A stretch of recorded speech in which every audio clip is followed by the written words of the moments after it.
यह उस युग की बात है जब तपस्या ही सबसे बड़ा बल हुआ करती थी। शिलादी मुनि महान तपस्वी थे। ब्रह्मचारी जीवन, नियम, संयम और साधना, यही उनकी पहचान थी। परंतु एक सत्य उन्हें भीतर से कचोटता रहता था। उनका वंश समाप्ति की ओर बढ़ रहा था। एक रात्रि ध्यान अवस्था में उनके पूर्वज प्रकट हुए। उन्होंने कहा, वत्स शिलादी, यदि संतान नहीं हुई तो हमारा नाम धरती से मिट जाएगा। शिलादी मुनि विचलित हो उठे। वंश की रक्षा के लिए उन्होंने तप का मार्ग चुना। उन्होंने देवराज इंद्र को प्रसन्न करने हेतु कठोर तपस्या आरंभ की। वर्षों बाद इंद्र प्रकट हुए और बोले, मुनिवर वर मांगिए। शिलादी मुनि ने कहा, मुझे ऐसी संतान चाहिए जो योनि से जन्म न ले और जिस पर मृत्यु का अधिकार न हो। इंद्र का मुख गंभीर हो गया। उन्होंने कहा, यह वर मेरे सामर्थ्य से परे है। ऐसी संतान केवल भगवान शिव ही दे सकते हैं। इतना कहकर इंद्र अंतर्धान हो गए। शिलादी मुनि समझ गए, अब मार्ग केवल एक है। महादेव की शरण। इंद्र के शब्द शिलादी मुनि के हृदय में गूंजते रहे। अब उनके लिए पीछे लौटने का कोई मार्ग नहीं था। वे हिमालय की ओर बढ़ चले, वहां जहां सन्नाटा भी शिव का नाम जपता है। शिलादी मुनि ने कठोर तप आरंभ किया। ना अन्न, ना जल, ना विश्राम, दिन रात केवल एक ही मंत्र, ओम नमः शिवाय। महीने वर्षों में बदल गए। देवताओं को भय होने लगा। तप की अग्नि तीनों लोकों को जलाने लगी। और तभी आकाश में कंपन हुआ। महादेव प्रकट हुए। जटाओं से गंगा बह रही थी। कंठ में विष विराजमान था। नेत्रों में करुणा और स्वर में सृष्टि की गूंज। भगवान शिव बोले, शिलादी, तुम्हारी तपस्या ने मुझे प्रसन्न किया है। जो मांगना है मांगो।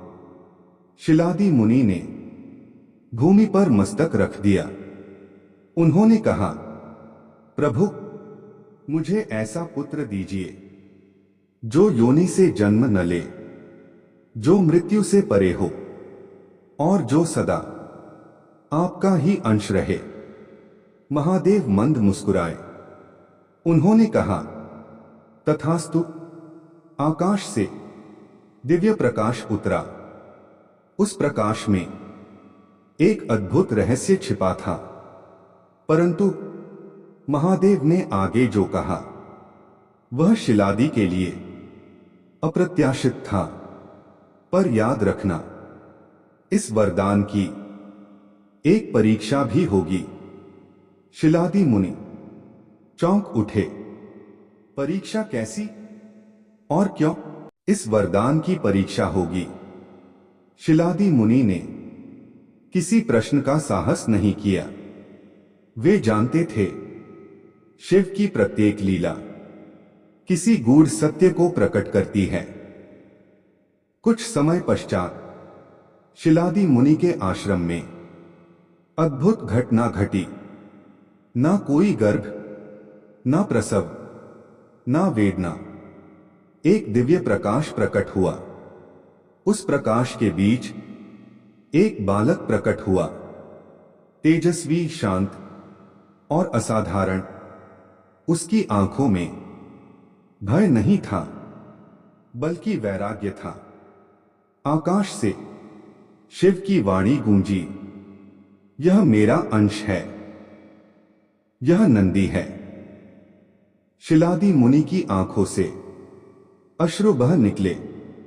वर्ष बीतते गए, नंदी बढ़ता गया, पर समय उस पर कोई प्रभाव नहीं डालता था। बालक होते हुए भी उसका बल अद्भुत था और उसका मन सदा शिव में लीन रहता था। परंतु शिव की परीक्षा अब भी शेष थी। एक दिन कुछ ऋषि आश्रम में आए। उन्होंने नंदी को देखा और आपस में कहा, यह बालक असाधारण है, पर अमर नहीं। इसकी आयु सीमित है। ये शब्द शिलादी मुनि के हृदय में तीर की तरह लगे। नंदी ने यह सब सुन लिया। उसने शांत स्वर में कहा, यदि मृत्यु आएगी तो मैं स्वयं उसका सामना करूंगा। परंतु उस रात नंदी ने एक निर्णय लिया। वह सीधे महादेव के पास जाएगा और वही कथा को एक नई दिशा देने वाला था। रात्रि का सन्नाटा हिमालय की घाटियों में गूंज रहा था। नंदी मौन था, पर उसका मन अचल संकल्प से भरा था। वह अकेला कैलाश की ओर चला। ना भय, ना संदेह, केवल भक्ति। जब वह महादेव के द्वार पर पहुंचा तो वहां कोई द्वारपाल नहीं था, क्योंकि शिव के लिए सच्ची भक्ति ही सबसे बड़ा प्रवेश द्वार होती है। नंदी ने भूमि पर मस्तक रखा। उसकी आवाज कंपन से भरी थी। प्रभु, यदि मृत्यु मेरी नियति है तो मुझे स्वीकार है, पर यदि मैं आपका अंश हूं तो मुझे आपसे अलग मत कीजिए। महादेव ने नेत्र खोले। उनकी दृष्टि में करुणा थी और परीक्षा की गहराई भी। शिव बोले, नंदी, अमरता शरीर को नहीं, भक्ति को दी जाती है। नंदी ने उत्तर दिया, यदि ऐसा है प्रभु, तो मेरी भक्ति को मृत्यु से पहले आपके चरणों में स्थान दीजिए। क्षण भर का मौन छा गया। फिर पूरा कैलाश निस्तब्ध हो गया। फिर शिव ने अपने करकमलों से नंदी के मस्तक को स्पर्श किया। उस क्षण समय थम गया। शिव बोले, नंदी, आज से तुम केवल शिलादी के पुत्र नहीं रहोगे। आज से तुम मेरे गणों के अग्रणी हो। तुम्हें मृत्यु नहीं छू सकेगी, क्योंकि तुम मेरी भक्ति का स्वरूप हो। नंदी ने नेत्र बंद कर लिए। उसके भीतर एक अद्भुत परिवर्तन हुआ। उसका शरीर तेज से भर गया और उसका स्वरूप अचल हो गया। महादेव ने आगे कहा, आज से जो भी मेरे दर्शन करना चाहेगा, उसे पहले तुम्हें नमन करना होगा। यह कहकर शिव ने नंदी को अपने सामने स्थापित कर दिया। उसी क्षण देवता प्रकट हुए। ब्रह्मा, विष्णु और समस्त देवगण नंदी को प्रणाम करने लगे। शिलादी मुनि दूर से यह दृश्य देख रहे थे। उनकी तपस्या आज पूर्ण हुई थी, पर कथा यही समाप्त नहीं होती, क्योंकि नंदी का स्थान अब केवल कैलाश में नहीं, वह धरती पर भी स्थापित होने वाला था। और वही आगामी लीला का कारण बनने वाला था। महादेव के आदेश से नंदी कैलाश से उतरे। उनके चरण पड़ते ही पृथ्वी पवित्र होने लगी। जहां जहां नंदी गए, वहां वहां तप, शांति और संयम स्वतः प्रकट होने लगे। महादेव ने कहा, नंदी, धरती पर मेरे जितने भी स्थान होंगे, तुम वहां मेरे सामने विराजमान रहोगे। तुम मेरे और भक्तों के बीच सेतु बनोगे। नंदी ने मौन में आज्ञा स्वीकार की। समय बीता, धरती पर शिवालय बनने लगे और प्रत्येक शिवालय में सबसे पहले नंदी की प्रतिमा स्थापित की गई। लोग पूछते, पहले नंदी क्यों? और ऋषि उत्तर देते, क्योंकि जो अहंकार लेकर आएगा वह शिव तक नहीं पहुंचेगा, और नंदी अहंकार रहित भक्ति का प्रतीक है। धीरे धीरे नंदी की कथा लोकांतर में फैल गई, परंतु एक प्रश्न अब भी शेष था। क्या अमरता का अर्थ कभी भी परीक्षा न होना है, या भक्ति की परीक्षा सदैव चलती रहती है? और वही प्रश्न अगली कथा का बीज बनने वाला था। समय आगे बढ़ा, युग बदले, राजा आए गए, पर नंदी अचल रहे। शिवालयों में घंटियों की ध्वनि गूंजती, धूप दीप जलते, और नंदी शांत दृष्टि से महादेव को जो केवल मांग लेकर आएगा उसे प्रतीक्षा करनी होगी, और जो समर्पण लेकर आएगा उसके लिए मैं स्वयं प्रकट होऊंगा। उस दिन से नंदी केवल वाहन नहीं रहे, वे भक्ति की कसौटी बन गए। जो भक्त नंदी के पास बैठकर मन शांत करता वही शिव के ध्यान योग्य बनता, और जो नंदी को देखे बिना आगे बढ़ना चाहता वह वापस लौट जाता। यही कारण है आज भी नंदी के कान में भक्त अपनी मनोकामना कहते हैं, क्योंकि नंदी केवल सुनते नहीं, वे महादेव तक सच्ची भावना पहुंचाते हैं। पर कथा अभी पूर्ण नहीं, क्योंकि नंदी की अंतिम लीला अब प्रकट होने वाली है। एक रात्रि जब समस्त शिवालय दीपों से आलोकित थे, नंदी की दृष्टि अचानक स्थिर हो गई। उन्हें आभास हुआ, भक्ति पर एक नया संकट आने वाला है। उस युग में कुछ लोग शिव भक्ति को डर और स्वार्थ का माध्यम बनाने लगे थे। वे नंदी को सिर्फ पत्थर की मूर्ति समझने लगे। उसी क्षण कैलाश में महादेव का ध्यान टूटा।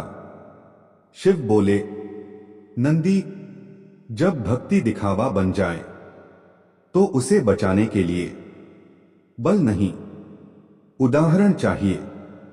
नंदी ने पहली बार प्रश्न किया, प्रभु, मैं क्या करूं? शिव ने उत्तर दिया, मौन रहो और स्थिर रहो।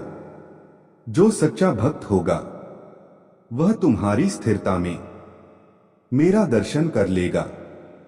तभी नंदी को अपना अंतिम रहस्य समझ में आया। उनका अमरत्व युद्ध के लिए नहीं था, वह अनंत प्रतीक्षा के लिए था।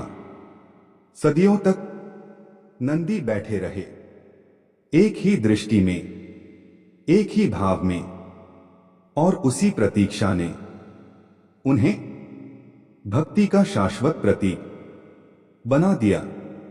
आज भी जब कोई भक्त नंदी के सामने निःशब्द बैठ जाता है तो महादेव मुस्कुरा उठते हैं, क्योंकि शिव जानते हैं नंदी की परीक्षा अब पूर्ण हो चुकी है और भक्ति की कथा नंदी से आगे शिव तक पहुंच चुकी है, क्योंकि जहां शिव हैं वहां लीला कभी पूर्ण नहीं होती। नंदी स्थिर थे, मौन थे, पर चेतना से भरे हुए। एक युग ऐसा आया जब पृथ्वी पर अधर्म का भार फिर बढ़ने लगा। लोग शिव का नाम लेते, पर कर्म उसके विपरीत करते। तभी एक शिवालय में अद्भुत घटना घटी। एक अहंकारी राजा शिव के दर्शन को आया। उस राजा के कदम वहीं थम गए। उसके मन में अकारण भय भर गया। वह समझ गया, यह केवल मूर्ति नहीं, यह शिव की चेतना का द्वार है। राजा वहीं बैठ गया। उसने पहली बार अहंकार त्यागा और नंदी के सामने मस्तक झुकाया। उसी क्षण उसके भीतर शांति उतर आई। कैलाश में महादेव मंद मुस्कुराए। शिव बोले, नंदी, तुमने आज फिर सिद्ध किया, शिव तक पहुंचने का मार्ग शक्ति से नहीं, समर्पण से खुलता है। नंदी मौन रहे, क्योंकि यही उनका धर्म था और यही उनकी अमरता का अर्थ। युग बीतते गए, समय बदलता रहा, पर नंदी उसी स्थिर भाव में शिवालयों के सामने विराजमान रहे। उनकी आंखों में न क्रोध था, न मोह, केवल एक अनंत प्रतीक्षा थी, महादेव के दर्शन की, उनके संकेत की। संसार उन्हें पत्थर की मूर्ति समझता रहा, पर जो सच्चा भक्त था वह जानता था कि नंदी केवल देखने वाले नहीं, बल्कि सब कुछ समझने वाले हैं। एक ऐसे ही युग में जब शिव भक्ति बाहरी दिखावे तक सीमित होने लगी थी, एक शक्तिशाली राजा अपने विशाल दलबल के साथ एक प्राचीन शिवालय पहुंचा। उसके साथ सोना, रथ, हाथी और सैनिक थे, पर उसके हृदय में विनम्रता नहीं थी। उसने मंदिर में प्रवेश करते ही नंदी की ओर देखा, लेकिन नमन नहीं किया। उसे लगा कि वह राजा है, उसके लिए किसी के सामने झुकना आवश्यक नहीं। वह गर्भगृह की ओर बढ़ने ही वाला था कि अचानक उसका मन विचलित हो गया। उसके कदम भारी हो गए, सांस तेज चलने लगी और हृदय में अजीब सा भय भर गया। वह समझ नहीं पा रहा था कि ऐसा क्यों हो रहा है। उसी क्षण उसकी दृष्टि फिर नंदी पर गई। नंदी उसी शांत मुद्रा में थे, पर उनकी आंखों में एक गहराई थी, मानो वे राजा के भीतर के अहंकार को देख रहे हों। राजा को पहली बार अनुभव हुआ कि यह केवल पत्थर की मूर्ति नहीं है, यह किसी जीवित चेतना का प्रतीक है। वह वहीं भूमि पर बैठ गया। उसके भीतर वर्षों से जमा हुआ अहंकार टूटने लगा। उसने सिर झुकाया और नंदी के सामने पहली बार सच्चे मन से प्रणाम किया। उसी क्षण उसका मन हल्का हो गया, भय समाप्त हो गया। उसके हृदय में शांति उतर आई। वह समझ गया कि शिव तक पहुंचने के लिए शक्ति नहीं, बल्कि समर्पण चाहिए। नंदी उसी समर्पण की परीक्षा है। राजा के कदम वहीं थम गए। उसके मन में अकारण भय भर गया। वह समझ गया, यह केवल मूर्ति नहीं, यह शिव की चेतना का द्वार है। राजा वहीं बैठ गया। उसने पहली बार अहंकार त्यागा और नंदी के सामने मस्तक झुकाया। उसी क्षण उसके भीतर शांति उतर आई। कैलाश में महादेव मंद मुस्कुराए। शिव बोले, नंदी, तुमने आज फिर सिद्ध किया, शिव तक पहुंचने का मार्ग शक्ति से नहीं, समर्पण से खुलता है। नंदी मौन रहे, क्योंकि यही उनका धर्म था और यही उनकी अमरता का अर्थ।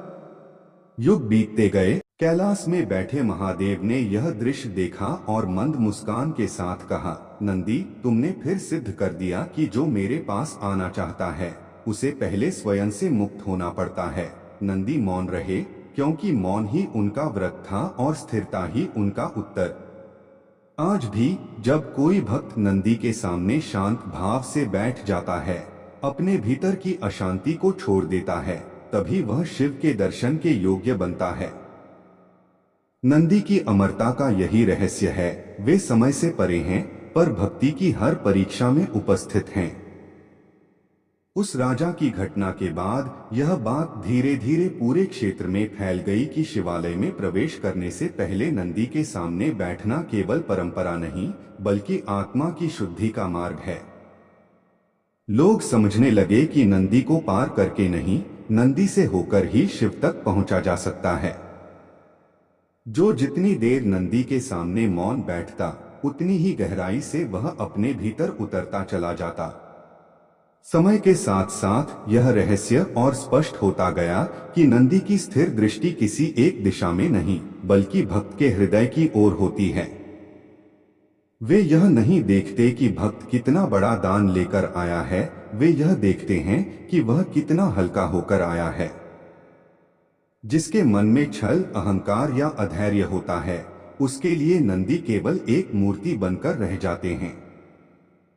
लेकिन जो अपने भीतर की उथल पुथल को शांत करके बैठता है, उसे नंदी की मौन कृपा अनुभव होने लगती है। एक बार कुछ युवा साधक शिवालय आए। वे बहुत पढ़े लिखे थे, शास्त्रों का ज्ञान रखते थे, पर भीतर अभी भी प्रश्नों का तूफान था। उन्होंने नंदी के सामने बैठकर ध्यान करना शुरू किया। समय बीतता गया, घंटियां बजती रहीं, लोग आते जाते रहे, लेकिन वे वहीं बैठे रहे। धीरे धीरे उनके मन के प्रश्न शांत होने लगे। उन्हें समझ आने लगा कि शिव को जानने का अर्थ उत्तर पाना नहीं, बल्कि स्वयं को शून्य करना है। उसी क्षण मानो पूरे शिवालय में एक अलगसी शांति फैल गई। ऐसा लगा जैसे महादेव स्वयं उपस्थित हों।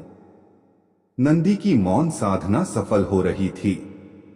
वे बिना बोले, बिना हिले, सदियों से भक्तों को वही सिखा रहे थे जो महादेव का मूल संदेश है, धैर्य, समर्पण और प्रतीक्षा। कैलाश में बैठे महादेव ने यह दृश्य देखा और मंद मुस्कान के साथ कहा, नंदी, तुमने फिर सिद्ध कर दिया कि जो मेरे पास आना चाहता है उसे पहले स्वयं से मुक्त होना पड़ता है। नंदी मौन रहे, क्योंकि मौन ही उनका व्रत था और स्थिरता ही उनका उत्तर।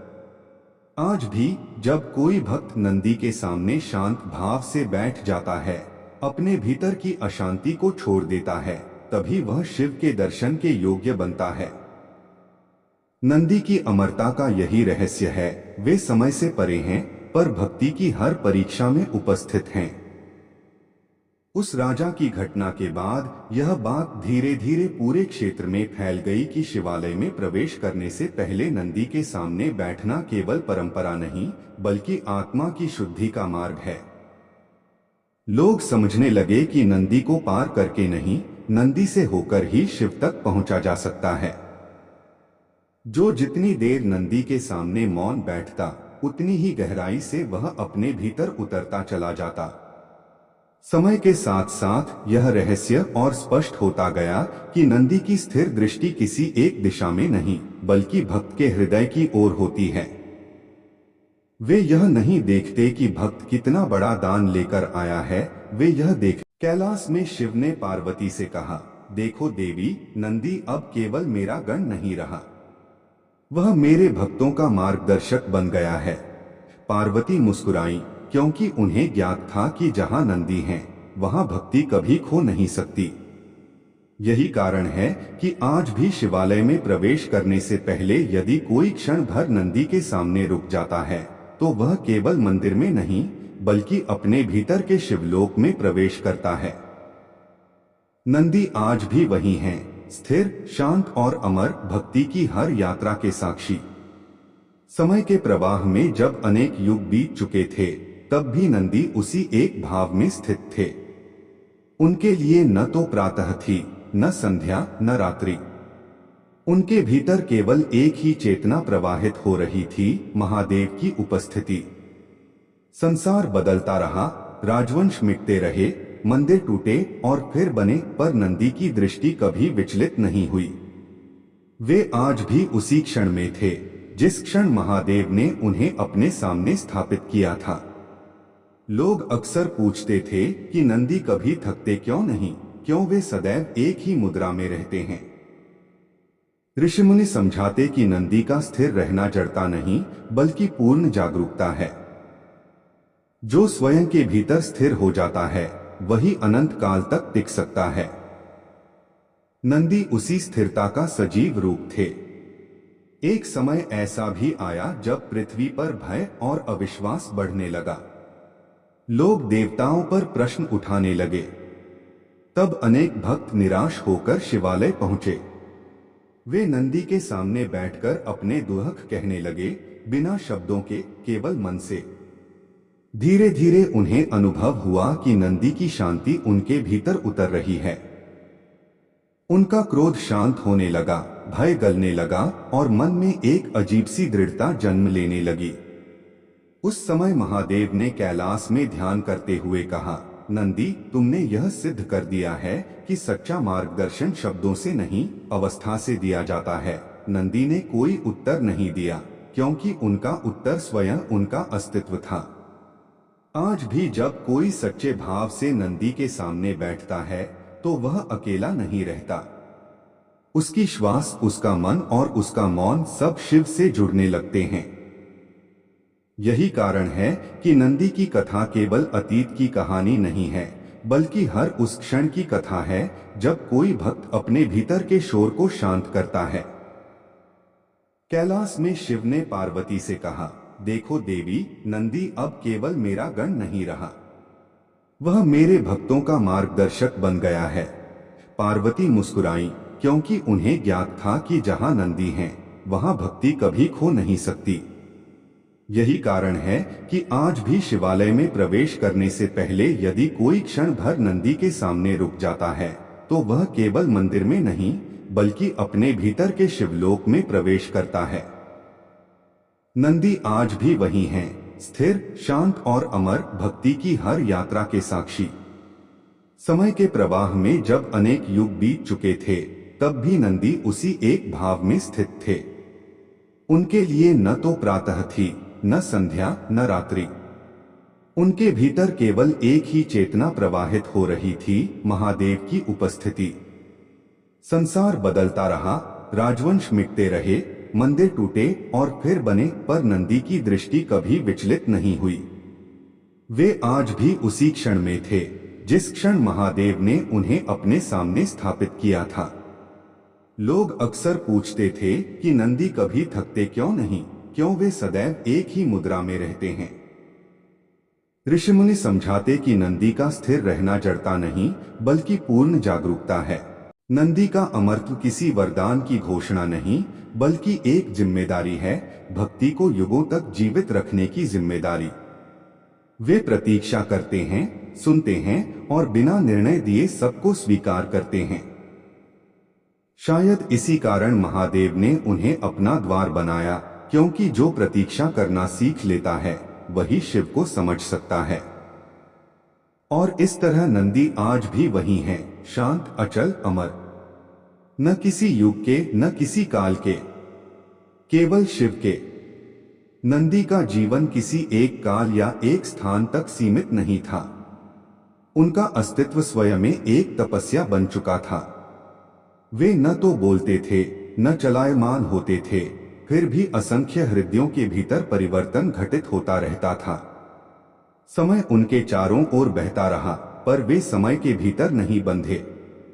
यही अमरता का वास्तविक अर्थ था, देह का नाश न होना नहीं, बल्कि चेतना का कभी क्षीण न होना। जब धरती पर क्लेश बढ़ा, जब लोगों ने देवत्व पर संदेह करना शुरू किया, तब अनेक भक्त टूटे हुए मन से शिवालय आए। वे किसी चमत्कार की अपेक्षा नहीं रखते थे, बस शांति चाहते थे। वे नंदी के सामने बैठते, आंखें मूंद लेते और अपने भीतर की पीड़ा को स्वयं बहने देते। धीरे धीरे उनका श्वास स्थिर होने लगता, हृदय हल्का होने लगता। उन्हें समझ आता कि नंदी कोई उत्तर नहीं दे रहे, फिर भी सब कुछ सुलझ रहा है। ऋषियों ने कहा, नंदी प्रश्नों का समाधान नहीं है, वे प्रश्नों का अंत हैं, क्योंकि जब मन स्थिर हो जाता है तब प्रश्न स्वयं समाप्त हो जाते हैं। यही कारण है कि नंदी की ओर देखकर ध्यान करने से मन स्वतः ही एक दिशा में ठहर जाता है। उस ठहराव में ही शिव का सान्निध्य अनुभव होता है। कैलाश में महादेव यह सब देख रहे थे। उन्होंने एक दिन पार्वती से कहा, देवी, संसार को उपदेश नहीं, उदाहरण चाहिए। नंदी वही उदाहरण है। पार्वती ने नंदी की ओर नमन किया, क्योंकि वे समझ चुकी थीं कि नंदी केवल वाहन नहीं, बल्कि शिव तत्व की स्थिर अभिव्यक्ति हैं। समय के साथ नंदी की कथा मंदिरों की दीवारों से निकलकर लोगों के जीवन में उतरने लगी। गृहस्थ, साधु, राजा और सामान्य जन सबने अपने अपने ढंग से नंदी से कुछ न कुछ सीखा। किसी ने धैर्य सीखा, किसी ने मौन, किसी ने प्रतीक्षा।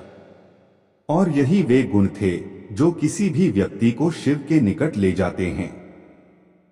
नंदी का अमरत्व किसी वरदान की घोषणा नहीं, बल्कि एक जिम्मेदारी है, भक्ति को युगों तक जीवित रखने की जिम्मेदारी। वे प्रतीक्षा करते हैं, सुनते हैं और बिना निर्णय दिए सबको स्वीकार करते हैं।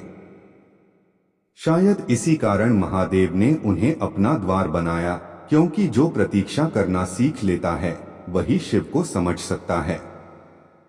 और इस तरह नंदी आज भी वही हैं, शांत, अचल, अमर। न किसी युग के, न किसी काल के, केवल शिव के। नंदी का जीवन किसी एक काल या एक स्थान तक सीमित नहीं था। उनका अस्तित्व स्वयं में एक तपस्या बन चुका था। वे न तो बोलते थे, न चलायमान होते थे, फिर भी असंख्य हृदयों के भीतर परिवर्तन घटित होता रहता था। समय उनके चारों ओर बहता रहा, पर वे समय के भीतर नहीं बंधे।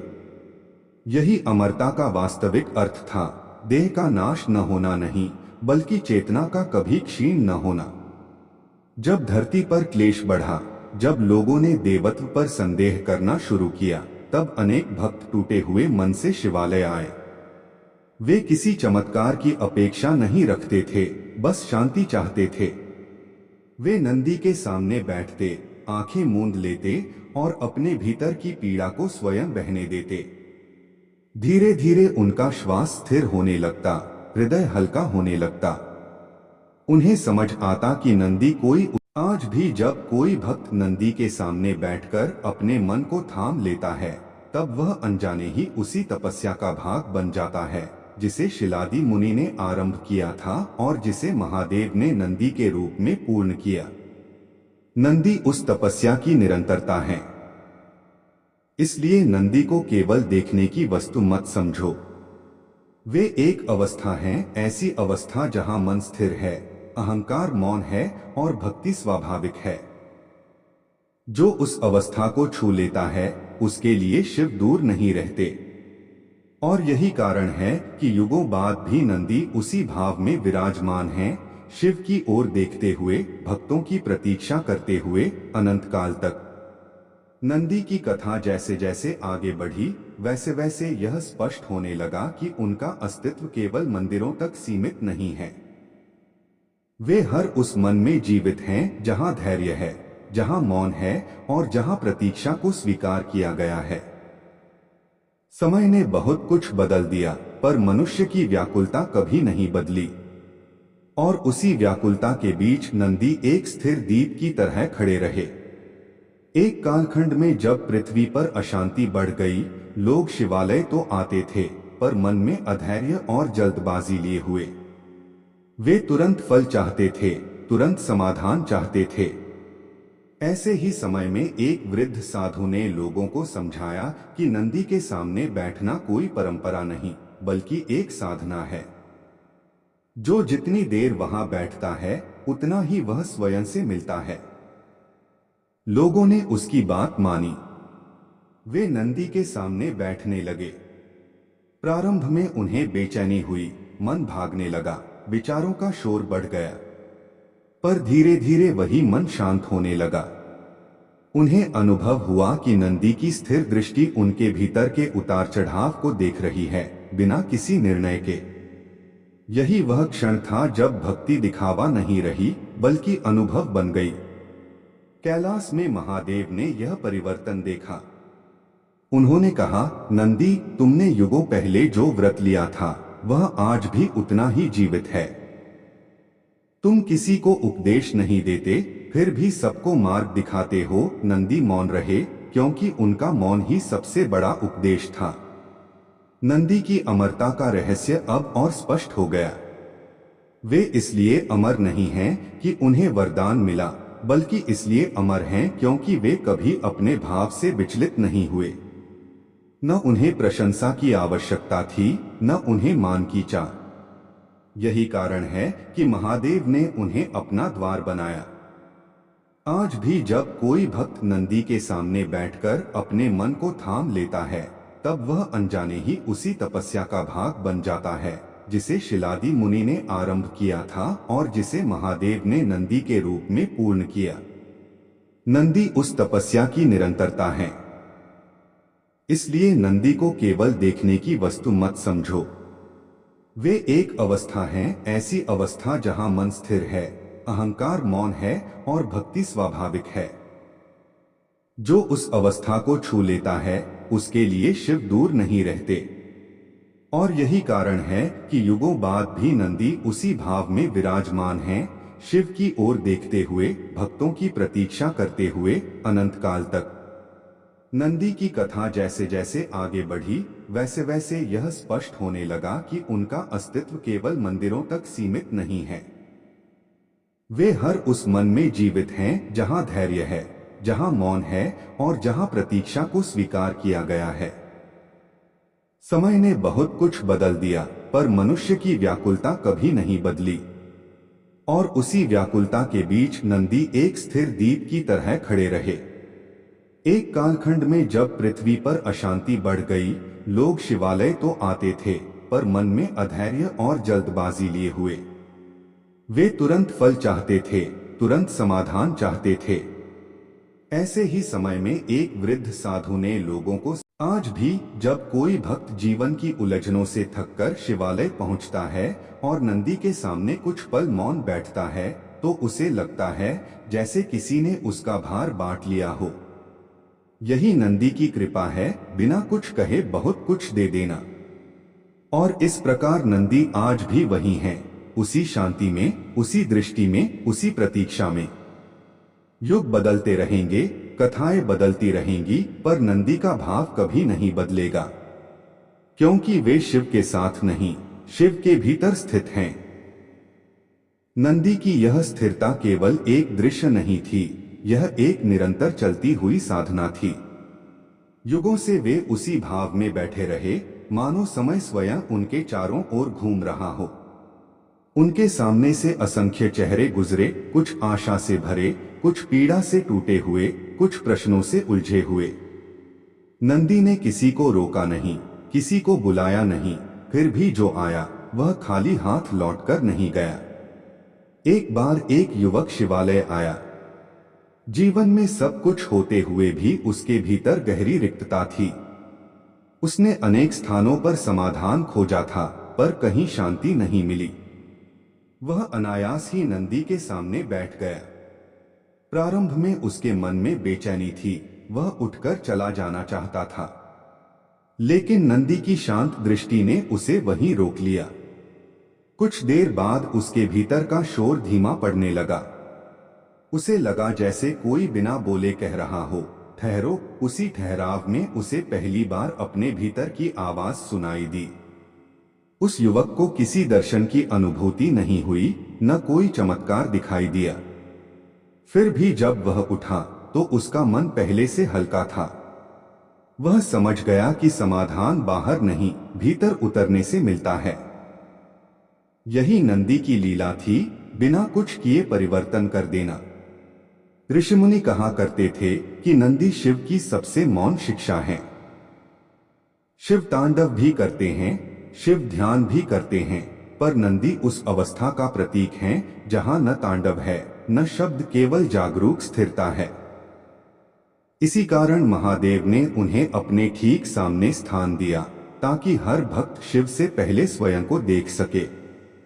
समय के साथ लोगों ने यह भी समझा कि नंदी की ओर देखकर की गई प्रार्थना सीधे शिव तक पहुंचती है, क्योंकि नंदी का मन कभी कहीं और नहीं जाता। वे सदा शिव में स्थित हैं। जो भाव उनके सामने रखा जाता है वह विकृत नहीं होता, वह वैसा ही महादेव तक पहुंचता है। आज भी जब कोई भक्त जीवन की उलझनों से थककर शिवालय पहुंचता है और नंदी के सामने कुछ पल मौन बैठता है, तो उसे लगता है जैसे किसी ने उसका भार बांट लिया हो। यही नंदी की कृपा है, बिना कुछ कहे बहुत कुछ दे देना।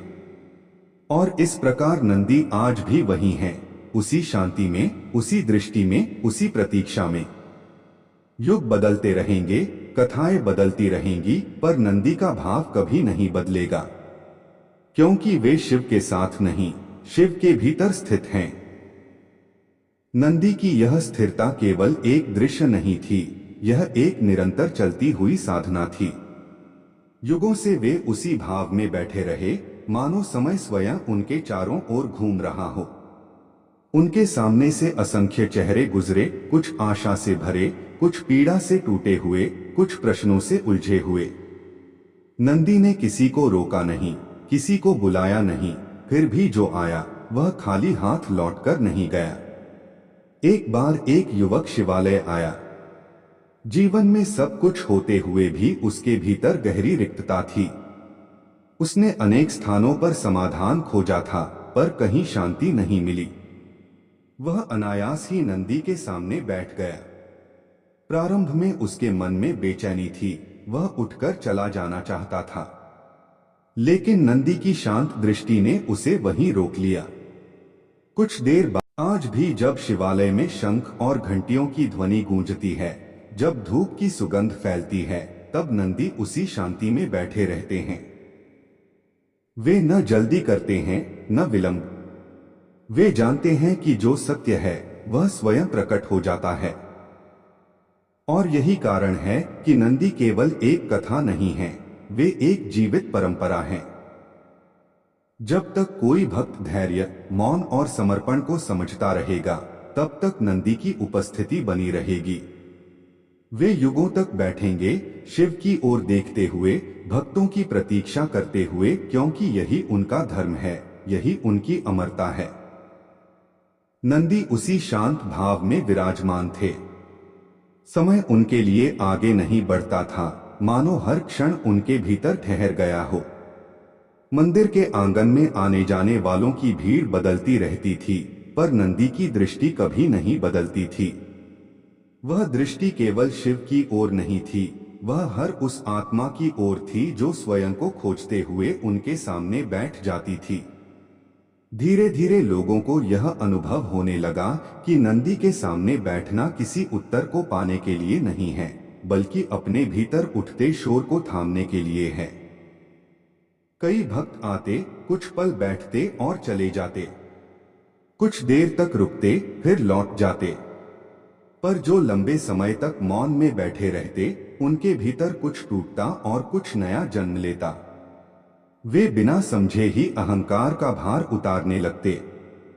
एक बार एक साधक वर्षों की तपस्या के बाद शिवालय पहुंचा। उसे ज्ञान का गर्व था, शास्त्रों का अभ्यास था। वह सीधे गर्भगृह की ओर बढ़ा, पर उसके कदम अचानक रुक गए। नंदी के सामने पहुंचते ही उसे लगा जैसे उसकी सारी तपस्या अधूरी है। वह वहीं बैठ गया। पहली बार उसे यह बोध हुआ कि ज्ञान तब तक बोझ है जब तक उसमें विनम्रता न हो। उस दिन वह साधक शास्त्रों से नहीं, नंदी की स्थिरता से सीखकर लौटा। नंदी किसी को बदलने का प्रयास नहीं करते, वे बस स्वयं को पूरी तरह स्थिर रखते हैं। और वही स्थिरता सामने बैठे व्यक्ति के भीतर कंपन पैदा कर देती है। यह कंपन बाहर नहीं दिखता, पर भीतर बहुत कुछ बदल देता है। लोग इसे समझ नहीं पाते, पर अनुभव अवश्य करते हैं। आज भी जब शिवालय में शंख और घंटियों की ध्वनि गूंजती है, जब धूप की सुगंध फैलती है, तब नंदी उसी शांति में बैठे रहते हैं। वे न जल्दी करते हैं, न विलंब। वे जानते हैं कि जो सत्य है वह स्वयं प्रकट हो जाता है। और यही कारण है कि नंदी केवल एक कथा नहीं है, वे एक जीवित परंपरा हैं। जब तक कोई भक्त धैर्य, मौन और समर्पण को समझता रहेगा, तब तक नंदी की उपस्थिति बनी रहेगी। वे युगों तक बैठेंगे, शिव की ओर देखते हुए, भक्तों की प्रतीक्षा करते हुए, क्योंकि यही उनका धर्म है, यही उनकी अमरता है। नंदी उसी शांत भाव में विराजमान थे। समय उनके लिए आगे नहीं बढ़ता था, मानो हर क्षण उनके भीतर ठहर गया हो। मंदिर के आंगन में आने जाने वालों की भीड़ बदलती रहती थी, पर नंदी की दृष्टि कभी नहीं बदलती थी।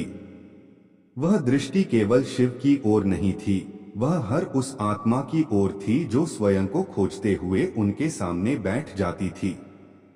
धीरे धीरे लोगों को यह अनुभव होने लगा कि नंदी के सामने बैठना किसी उत्तर को पाने के लिए नहीं है, बल्कि अपने भीतर उठते शोर को थामने के लिए है।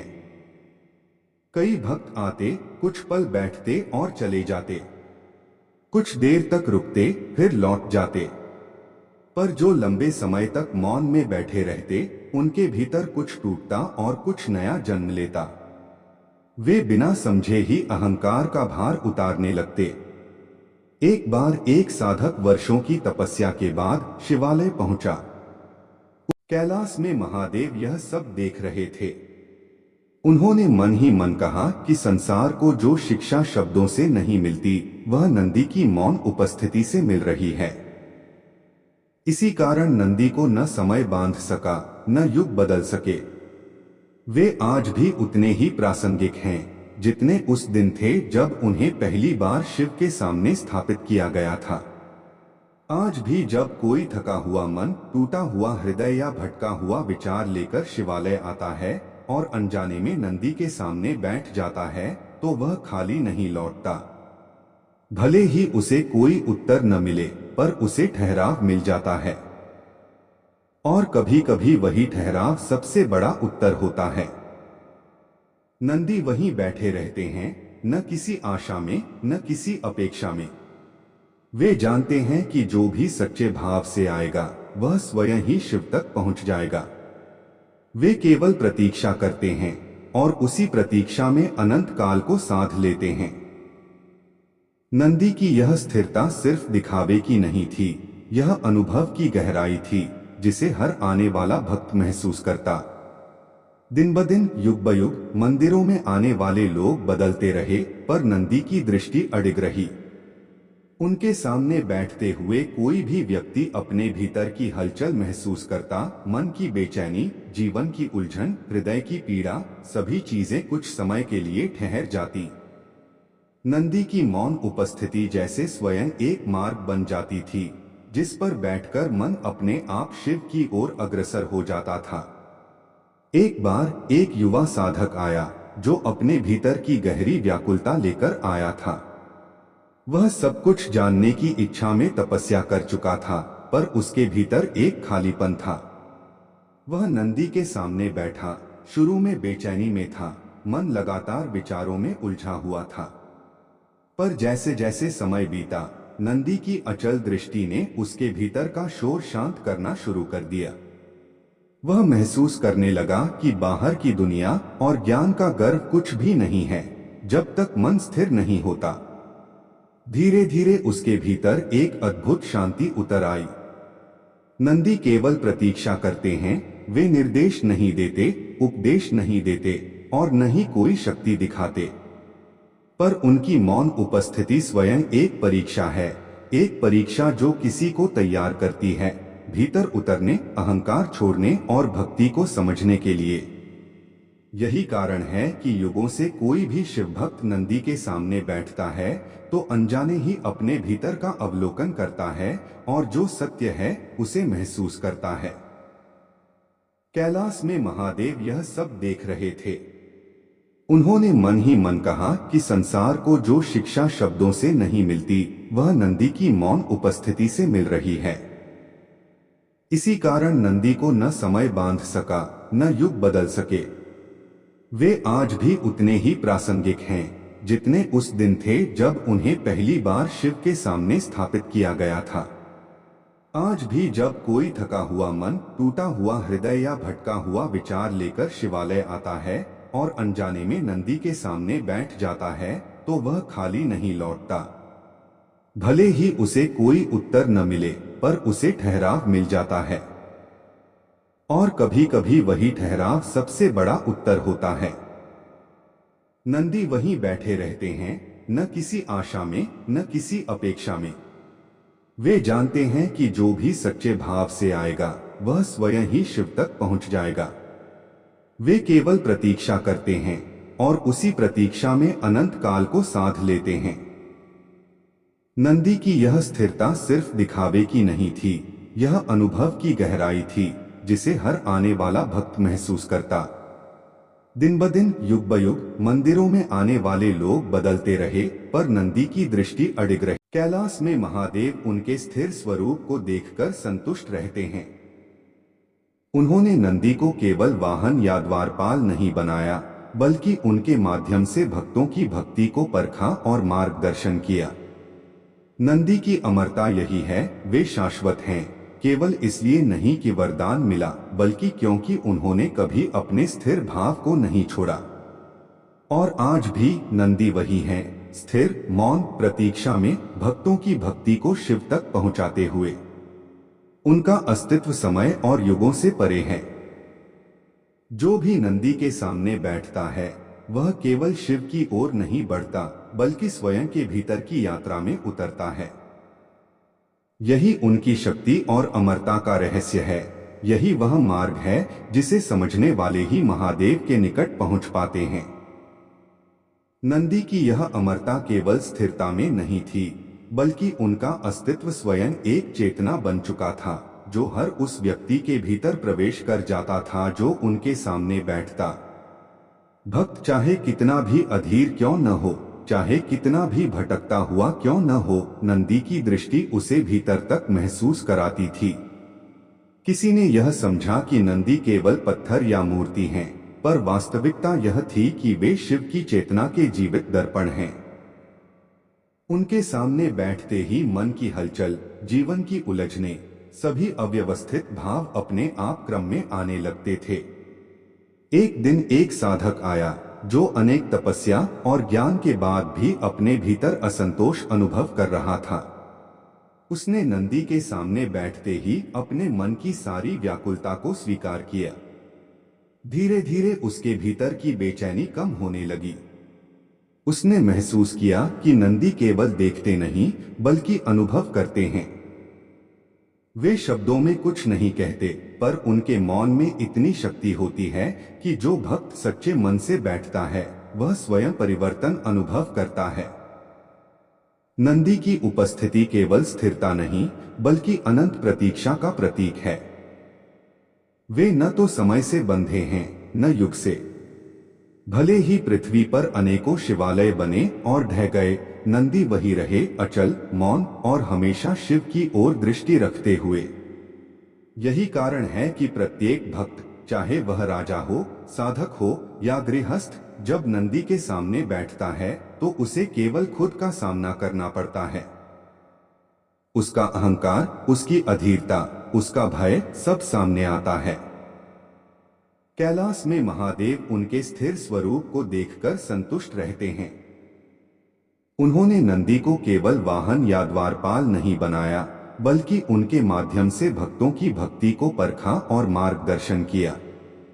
नंदी की अमरता यही है, वे शाश्वत हैं, केवल इसलिए नहीं कि वरदान मिला बल्कि क्योंकि उन्होंने कभी अपने स्थिर भाव को नहीं छोड़ा। और आज भी नंदी वही हैं, स्थिर मौन प्रतीक्षा में भक्तों की भक्ति को शिव तक पहुंचाते हुए। उनका अस्तित्व समय और युगों से परे है। जो भी नंदी के सामने बैठता है वह केवल शिव की ओर नहीं बढ़ता, बल्कि स्वयं के भीतर की यात्रा में उतरता है। यही उनकी शक्ति और अमरता का रहस्य है। यही वह मार्ग है जिसे समझने वाले ही महादेव के निकट पहुंच पाते हैं। नंदी की यह अमरता केवल स्थिरता में नहीं थी, बल्कि उनका अस्तित्व स्वयं एक चेतना बन चुका था, जो हर उस व्यक्ति के भीतर प्रवेश कर जाता था जो उनके सामने बैठता। भक्त चाहे कितना भी अधीर क्यों न हो, चाहे कितना भी भटकता हुआ क्यों न हो, नंदी की दृष्टि उसे भीतर तक महसूस कराती थी। किसी ने यह समझा कि नंदी केवल पत्थर या मूर्ति हैं, पर वास्तविकता यह थी कि वे शिव की चेतना के जीवित दर्पण हैं। उनके सामने बैठते ही मन की हलचल, जीवन की उलझने, सभी अव्यवस्थित भाव अपने आप क्रम में आने लगे, और जो इस सामना को स्वीकार कर लेता है वही शिव के निकट पहुंच पाता है। यही नंदी का वास्तविक संदेश है, शक्ति में नहीं, शब्द में नहीं, बल्कि स्थिरता, प्रतीक्षा और मौन में भक्ति को जानना। नंदी आज भी उसी भाव में विराजमान हैं। वे किसी युग से परे हैं, किसी समय